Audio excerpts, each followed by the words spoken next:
નમસ્કાર દર્શક મિત્રો, ટીવી 17 પર આપનું સ્વાગત છે. કરીશું નજર આજના સમાચાર પર. અરવલ્લી જિલ્લાના તમામ યુવાનો ગામડાઓમાં રમતગમતના મેદાનો માટે પોતાની માંગ સાથે જિલ્લા કલેક્ટરશ્રીને આવેદનપત્ર આપ્યું. આ અભિયાન માત્ર એક અરજ નથી, પરંતુ ગ્રામ્ય ખેલાડીઓના ભવિષ્ય માટેનો સંઘર્ષ છે.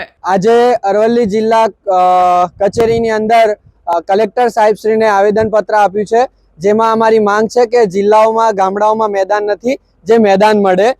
ગામડાઓમાં છોકરાઓ તૈયારીઓ જે કરે છે એ રોડ રસ્તા ઉપર કરે છે, ફિઝિકલ જે તૈયારીઓ કરે છે એ રોડ રસ્તા પર કરે છે. જો મેદાન મળશે તો યુવાનો આગળ આવશે, એમની જે કારકિર્દીમાં સુધારો થશે, ભરતી થઈ શકશે અને સ્પોર્ટ એક્ટિવિટીમાં આગળ વધી શકશે.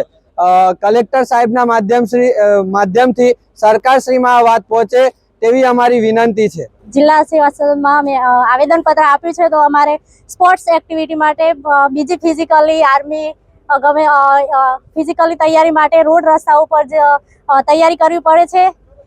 એટલા માટે અમે ગ્રાઉન્ડની માંગણી કરી છે. તો અમારી માંગણી પૂરી થાય એ માટે અમે આવેદનપત્ર આજે આપવા માંગીશું.